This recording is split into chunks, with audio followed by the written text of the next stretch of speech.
پہلے سوال کا جواب یہ ہے کہ یہ ان کو اس دور میں خیال آ رہا ہے تو اتنی ذہانت ابو جہل ابو لہب میں نہیں تھی کہ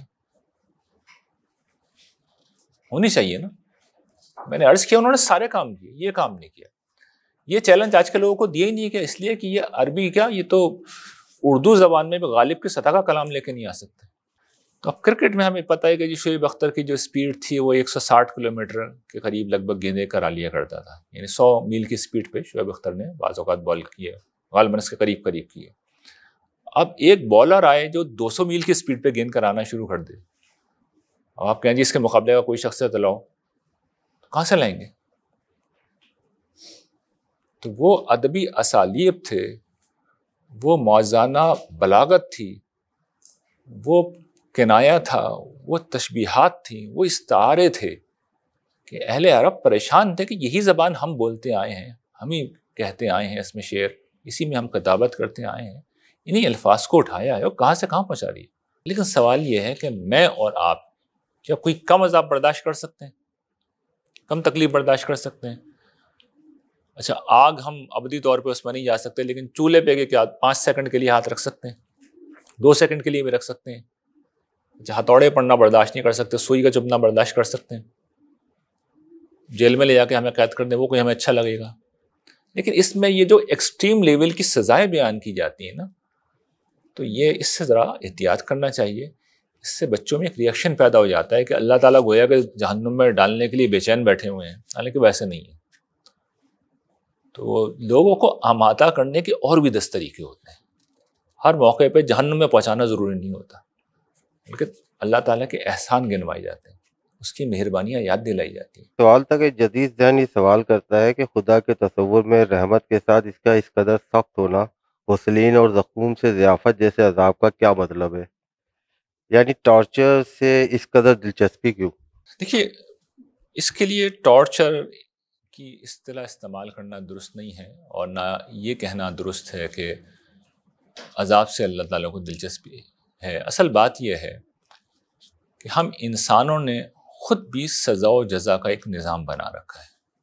آپ جانتے ہیں نا اسی اصول کے اوپر ہم زندگی گزارتے ہیں. ہماری یہاں جیلیں بھی ہوتی ہیں، قید خانے بھی ہوتے ہیں، ہم سزائیں بھی دیتے ہیں. اور آج کے دن تک جب کہ مغرب اس معاملے میں بہت آزاد ہو گیا ہے اور بڑی رعایتیں وہ دے رہا ہے مجرموں کو بھی، اور یہ کہہ کے جسٹیفائی کیا جاتا ہے کہ نفسیاتی مریض ہیں، ان کو تربیت کی ضرورت ہے، لیکن اس کے باوجود بھی انہیں کسی نہ کسی درجے میں سزا دی جاتی ہے. تو سزا و جزا کا تصور تو ہماری فطرت کے اندر پیوست ہے. اب سوال یہ ہے کہ سامنے کون ہے؟ جب خدا سزا دے گا اور خدا جزا دے گا تو پھر خدا خدا ہے، وہ اپنی سطح کی دے گا، ہماری سطح کی نہیں دے گا. اس لیے پہلی بات تو یہ واضح ہے کہ یہ ناگزیر ہے، اس کی شدت بھی زیادہ ہی ہوگی. دوسری بات میں نے یہ عرض کر دی ہے اس لیکچر میں، اگر آپ نے اس کو غور کیا، کہ میں نے یہ بتایا ہے کہ جہنم کی سزائیں جو ہیں وہ ایکسٹریم ہیں، جو بیان ہوئی ہیں وہ زیادہ سے زیادہ ہے. ظاہر ہے کہ اگر مجرم کوئی کم تر درجے کا ہے تو اس کو پھر اس طرح کے عذابوں سے نہیں گزارا جائے گا. لیکن سوال یہ ہے کہ میں اور آپ کیا کوئی کم عذاب برداشت کر سکتے ہیں، کم تکلیف برداشت کر سکتے ہیں؟ اچھا آگ ہم ابدی طور پہ اس میں نہیں جا سکتے، لیکن چولہے پہ کیا 5 سیکنڈ کے لیے ہاتھ رکھ سکتے ہیں، 2 سیکنڈ کے لیے بھی رکھ سکتے ہیں. اچھا ہتھوڑے پڑنا برداشت نہیں کر سکتے، سوئی کا چبھنا برداشت کر سکتے ہیں، جیل میں لے جا کے ہمیں قید کر دیں وہ کوئی ہمیں اچھا لگے گا. تو دونوں چیزیں ہمیں سمجھنی چاہیے. ایک تو یہ لوگوں کو بتانا چاہیے کہ یہ جتنے بھی عذاب بیان ہوئے ہیں یہ ایکسٹریم ہیں، یعنی آخری حد ہے عذاب کی. کیونکہ خود قرآن مجید نے ایک اصول دے رکھا ہے، جو دنیا میں اللہ تعالیٰ نے سزائیں مقرر کی ہیں کہ اس میں ایک انتہائی سزا ہے، اور حالات کے تحت اللہ تعالیٰ نے رعایت بھی دی ہے. جس طرح زنا کی سزا کے باب میں قرآن نے بتا دیا ہے کہ جو اس طرح کی لونڈیاں ہیں جن کی تربیت کوئی اچھے ماحول میں نہیں ہوئی، ان کے لیے سزا عادی کر دی گئی ہے. فساد فی الارض کی سزا میں بھی جو قرآن مجید نے تدریج رکھی ہے وہ معلوم ہے کہ اس میں تقتیل بھی ہے، سولی پہ چڑھا دینا بھی ہے، اور اس ہاتھ پاؤں کاٹ دینا بھی ہے، اس میں جلا وطن کر دینا بھی ہے. تو ظاہر ہے کہ جرم کی نوعیت اور مجرم کے حالات کا لحاظ کر کے سزا دی جائے گی نا. تو قیامت کے دن بھی یہی ہوگا. قرآن نے جو سزائیں بیان کی ہیں وہ رسول کے مخاطبین، جو معاندین، جو منکرین، جو ظالمین، جو متکبرین تھے، جو کسی رعایت کے مستحق نہیں تھے، ان کے لیے سزائیں سنائی گئیں. جب یہ فہم باقی نہیں رہتا اس کو میں نے کوشش کی کہ دور کروں، تو پھر یہ سوالات پیدا ہوتے ہیں کہ اچھا چھوٹی چھوٹی سزاؤں پہ اللہ تعالیٰ آگ کے عذاب میں ڈالیں گے؟ نہیں، ایسا نہیں کرتے، وہ بالکل نہیں کریں گے. وہ تو بہت معاف کرنے والے ہیں، بہت درگزر کرنے والے ہیں. جو شخص سرکشی کے اوپر آ جاتا ہے، اعلان جنگ کر دیتا ہے، اور سب کچھ سمجھانے کے باوجود سمجھنے پہ تیار نہیں ہوتا، انسانوں کے خلاف بدترین جرائم کا ارتکاب کرتا ہے، تو پھر اس کو معافی کی بات کرنا یا اس کے ساتھ ہلکا معاملے کی بات کرنا تو انسان کے اپنے بے ضمیر ہونے کا ثبوت ہے. پھر وہ انسان نہیں ہے. تو انسان تو چاہتا ہے کہ سزا و جزا ہو، لیکن اگر واضح رہے کہ قرآن مجید کس طرح کی سزا و جزا کی بات کر رہا ہے، آئی ہوپ کہ یہ چیز بالکل واضح رہے گی. اور یہ تھا کہ آپ نے ابھی فرمایا کہ والدین جو ہے جو جنت میں ہوں گے اونچے درجات میں، ان کے بچوں کو بھی ان سے ملا دیا جائے گا، تو یہ دوسروں کے ساتھ کچھ زیادتی سی نہیں ہوگی؟ یعنی آپ کا مطلب یہ ہے کہ اگر فرض کر لیں کوئی ایک شخص ہے، اس کے والدین بلند درجے کے اوپر ہیں، اور اس شخص کو اپنے والدین کے ساتھ ملایا گیا، تو پھر اس کے ساتھ جو اس جیسے لوگ ہوں گے، اصل میں وہ کوشچن مارک ان کے لیے پیدا ہو جائے گا نا کہ بھئی میرے اماں ابا اگر ہوتے تو میں شاید بلند مقام پہ چلا جاتا ہے، میرے اماں ابا کیوں نہیں ہے. دیکھیے اس میں بات یہ ہے کہ عام طور پہ جو اولاد ہوتی ہے یا والدین ہوتے ہیں، ایسا نہیں ہوتا کہ ان کا ایک دوسرے کے ساتھ تعاون نہ ہو. عام طور پہ ہوتا ہے، یعنی کچھ نہ کچھ وہ کہہ رہے ہوتے ہیں. یعنی کامن سینس کی بات ہے نا، دنیا میں کوئی والدین کوئی اولاد ایسا نہیں ہوتے کہ ایک دوسرے سے بالکل غیر متعلق ہوں، تو ایک دوسرے سے کہہ رہے ہوتے ہیں. تو ایک تو یہ چیز وہاں فیکٹر ہوگا کہ توجہ دلائی جا رہی ہوگی. ایک شخص نے پوری طرح عمل نہیں کیا، ایک باپ ہے بہت ہی متقی ہے، نیک ہے، اولاد اس درجے کی نہیں ہے، لیکن بہرحال کسی درجے میں تو وہ ہے نا، ایمان لا کے جنت میں تو آ گئی ہے. تو اس پہلو سے اس کا اپنا عمل تو وہاں موجود ہے. لیکن یہ بات سمجھ لیجیے جو کہ قرآن مجید کے اس بیان کا مقصد، کم سے کم میری یہ ہمبل اوپینین یہی ہے کہ اس کا مطلب یہ نہیں ہے کہ اس شخص کا مرتبہ مستقل طور پہ بدل کے نیچے سے اوپر لے جائیں گے اسے، بلکہ یہ ایسا ہی معاملہ ہے کہ مثال کے طور پہ کوئی شخص یہاں پر، جیسے ہماری مثال ہے نا، بڑے کلب کا کوئی ممبر ہو، اور ممبرشپ تو بہت مہنگی ہوتی ہے، ملینز کی ہوتی ہے، تو عمرہ ہی افورڈ کر سکتے ہیں، تو وہ پھر کسی کو اپنے گیسٹ کو بلا لیتے ہیں، تم بھی آ جاؤ. تو اس حیثیت میں ہی والدین بلا رہے ہوں گے.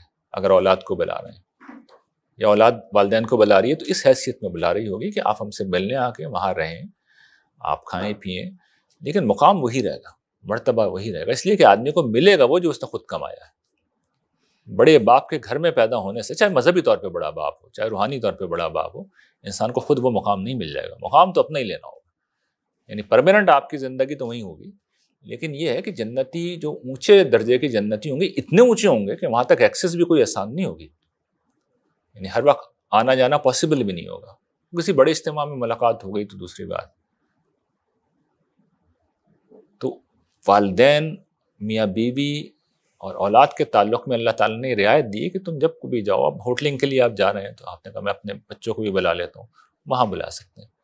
اور صرف یہی نہیں بلکہ باقی دوست احباب کو بھی آپ چاہیں گے تو بلا سکیں گے، اس میں کوئی مسئلہ نہیں ہے. یہ جو ہمیں بچپن سے پڑھایا گیا کہ نماز چھوڑنے پہ یہ سزا ہوگی یا روزہ چھوڑنے پہ یہ اتنا ڈرایا گیا ہے، تو یہ جو ہے کتنی اس میں صداقت ہے کہ یہ واقعی یہ ہے، یا یہ بھی ہم یہ کہیں گے کہ جو اتنی ساری سزائیں ہیں وہ اس میں کتنی حقیقت ہے، واقعی اتنی زیادہ سزا ہوگی ان چیزوں کی جو آپ نے بتایا کہ اس سے جو سزا بتائی ہے وہ حضور صلی اللہ علیہ وسلم کے جو مخالفین تھے ان سے سب سے زیادہ بتائی، لیکن جو ہمیں جو بتایا کہ بچپن سے بھائی بہت زیادہ سزائیں ہوں گی، یہ تو اس میں کتنی صداقت ہے؟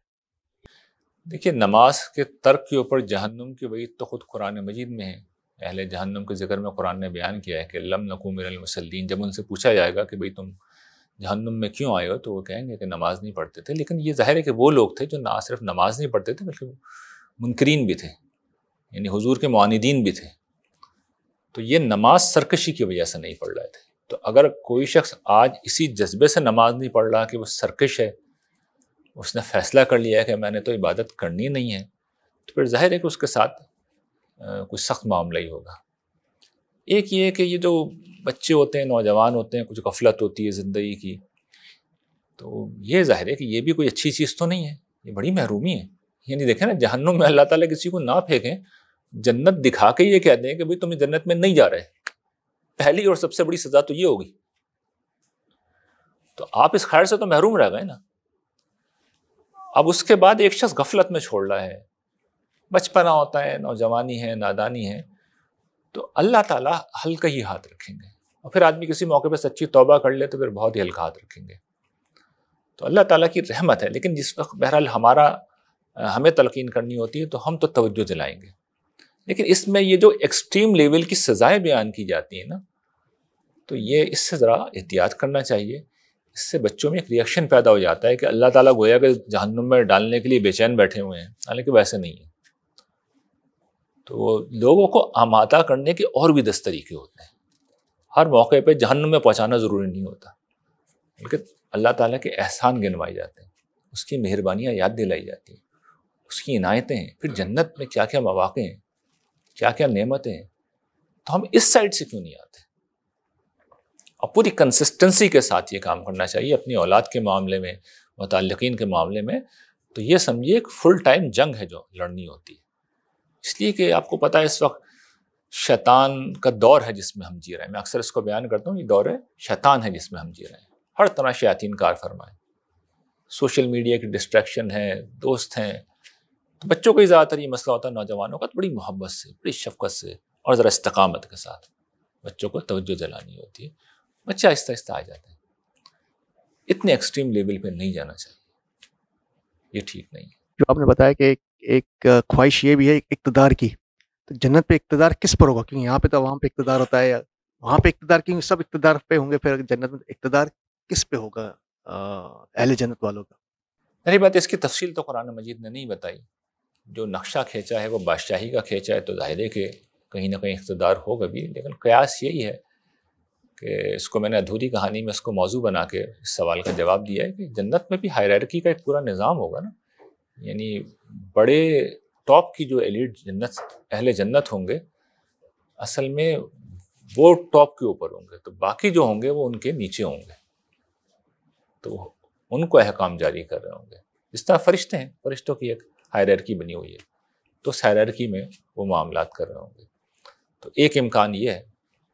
اسی طریقے سے اتنی بڑی بادشاہی اللہ تعالیٰ کی، پتہ نہیں کیا کیا مخلوقات وہ مزید بنائیں. اتنی بڑی کائنات ہے، اس جیسی قرآن کہتا ہے کہ 6 کائناتیں اور ہیں، تو بھی پتہ نہیں کیا کیا کرنے جا رہے ہیں، وہ کیا کیا پلان ہیں ان کے، ہم تو نہیں جانتے نا کہ کیا ان کے پیش نظر ہے. لیکن یہ محسوس سے ہی ہوتا ہے کہ انسان کو جو کچھ اس کی خواہش ہے وہ پوری کی جائے گی. تو اس میں اقتدار بھی ایک خواہش ہے تو وہ کرے گا. یہ بھی جو اہل جنت میں اونچے لیول پہ ہوں گے، وہ نیچے لیول کے جنت کو بھی مطلب ان پر ان کا اقتدار ہوگا، یا؟ جی، اسی کی طرف میں نے اشارہ کیا ہے کہ جو یعنی اقتدار تو ایسا نہیں کہہ لیں، یہ کہہ لیں کہ جس طرح ہمارے یہاں بیوروکریسی میں ایک نظم ہوتا ہے کہ ہر شخص کسی کا جو ہے وہ سب آرڈینیٹ بھی ہوتا ہے، باس بھی ہوتا ہے. تو اس طرح کوئی نہ کوئی سسٹم، قیاس یہی ہے کہ بنا ہوا ہوگا کہ کوئی باس ہو بلند جگہ پہ، تو جو نیچے والے ہوں گے ظاہر ہے کہ وہ کہیں نہ کہیں اسے جواب دہ ہوں گے یا کچھ نہ کچھ. صحیح بات ہے، جنت میں بھی جانے کے بعد بہت کام کرنے ہوں گے نا، اجتماعی طور پہ مل کے ہی کر رہے ہوں گے. تو کوئی ٹاپ کے اوپر ہوگا، یعنی کوئی جنرل مینیجر جس طرح ہمارے یہاں ہوتے ہیں، اس کے بعد نیچے مینیجرز ہوتے ہیں، اس کے نیچے جو ورکرز ہوتے ہیں، تو وہ عام جنتی، پھر ایلیٹ کلاس کے جنتی. اسی طریقے سے ہائرارکی بنی ہوئی ہوگی. تو سبھی کسی نہ کسی درجے میں باس بھی ہوں گے، سب آرڈینیٹ بھی ہوں گے. آخری سوال یہ کہ اتنا رہنے کے باوجود، ابدیت کے باوجود، وہاں پہ بوریت نہیں ہوگی؟ اچھا اور مزید کیا کرنا ہے، کیوں ہم رہ رہے ہیں، کیا وجہ ہے؟ کوئی ایسا کوئی انسینٹیو وہاں پہ رہنے کا سب ملنے کے؟ نہیں، انسینٹیو تو بالکل ہوگا. دیکھیے ہم تو اس دنیا کے بارے میں کچھ جانتے ہی نہیں ہیں، یعنی ہم تو کچھ جانتے نہیں. میں نے ایک دفعہ تمثیل سے یہ بات یہیں پہ عرض کی تھی، اور اپنی کتاب میں جب میں نے کتاب لکھی تھی 2011-12 میں، تو اس وقت ایک تمثیل سے بتایا تھا کہ گویا جس طرح ماں کے پیٹ میں ایک بچہ ہوتا ہے، اگر آپ اس سے کمیونیکیٹ کرنے کے قابل ہو جائیں اور اس سے پوچھیں کہ تم کس حال میں ہو، تو وہ بتائے گا کہ جی مجھے اس دنیا میں خون کی شکل میں خوراک مل رہی ہے اور گروتھ کی شکل میں زندگی مل رہی ہے. یہ 2 نعمتیں ہیں جو اس کے پاس ہیں. اچھا، اس کے بعد آپ اپنی دنیا کی کہانی اب سنانا شروع کر دیں اسے. وہ پوچھے کہ آپ اپنی سنائیں، تو آپ کیا بتا سکتے ہیں اسے؟ یہ روشنیاں سمجھائیں گے آپ اسے، رنگ سمجھائیں گے، خوشبو سمجھائیں گے، ذائقے سمجھائیں گے، کیا سمجھائیں گے؟ ایسی دنیا آنے والی ہے، ایسی دنیا بننے والی ہے. ہم وہ حالت حمل کے ہیں، ہم حالت حمل میں اس وقت دنیا میں موجود ہیں.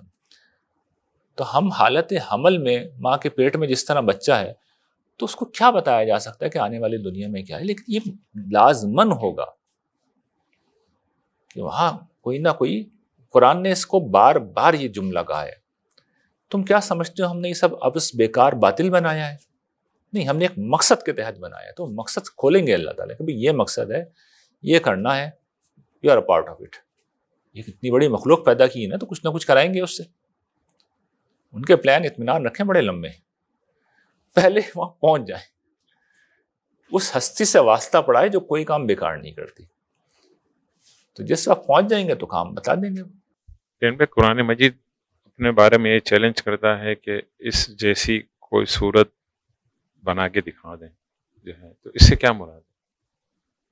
جس وقت میں نے وہ لیکچر دیا تھا زندہ معجزہ، اس میں یہ بتایا تھا کہ قرآن مجید کے معجزہ ہونے کے دو پہلو ہیں.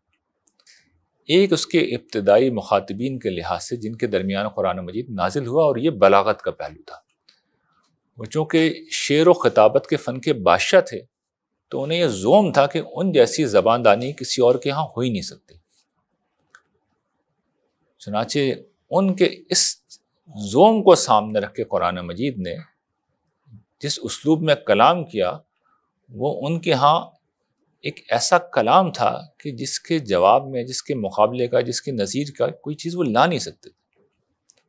یہ ایسے ہی ہے کہ جیسے مثال کے طور پہ ہمارے ہاں کرکٹ ایک ایسا کھیل ہے جس کو سب سمجھتے ہیں. تو اب کرکٹ میں ہمیں پتہ ہے کہ شعیب اختر کی جو اسپیڈ تھی وہ 160 کلومیٹر کے قریب لگ بھگ گیندیں کرا لیا کرتا تھا. یعنی 100 میل کی اسپیڈ پہ شعیب اختر نے بعض اوقات بال کی ہے، غالباً اس کے قریب کی ہے.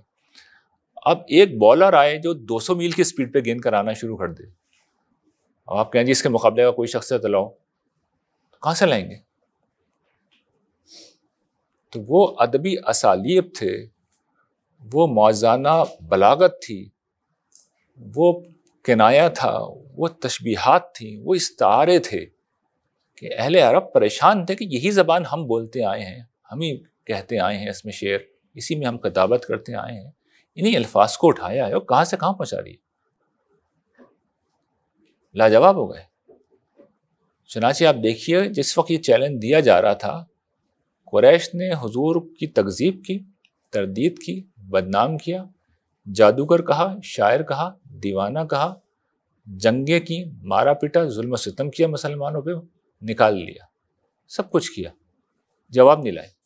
ورنہ حضور کو ڈسکریڈٹ کرنے کا کتنا آسان طریقہ تھا، کلام بنا لیتے. لیکن باقی عرب سمجھ جاتا، اس لیے کہ سب کو پتا تھا، تو اپنی پوزیشن خراب ہونی تھی. چنانچہ انہوں نے سب کچھ کیا، اس سوال کا جواب نہیں دیا. عیب نکالے کہ یہ بھی کوئی اعلیٰ کلام ہے جس کے اندر مکھیوں مچھروں کا ذکر ہے، یہ عیب نکالنے کی کوشش کی، لیکن جواب نہیں لائے. انہیں پتا تھا جواب لانے کی کوشش کرتے تو سب کو پتا چل جاتا ان کے ہاتھ میں کچھ بھی نہیں ہے. اور کوئی عام لوگ نہیں تھے وہاں پہ، بڑے بڑے شعراء موجود تھے، زہیر تھے، لبید تھے، سب لوگ موجود تھے وہاں، جن کے کلام کو یہ حیثیت حاصل دی کہ جس کے سامنے لوگ سر بسجود ہو جاتے تھے. خانہ کعبہ کی دیواروں پہ جن کا کلام لٹکایا جاتا تھا وہ لوگ ابھی زندہ تھے، موجود تھے، نہیں لا سکے. بلکہ جب حضرت عمر کے دور میں لبید سے پوچھا گیا کہ اب آپ شعر، انہوں نے کہا کہ اب شعر تو کہو، بہت اچھے شاعر تھے، بہت بڑے شاعر تھے. انہوں نے کہا کہ کیا بقرہ اور آل عمران کے بعد میں شعر کہوں؟ کیا گنجائش ہے؟ یعنی میں اب جو بھی کہوں گا اس کی نقل ہی کروں گا.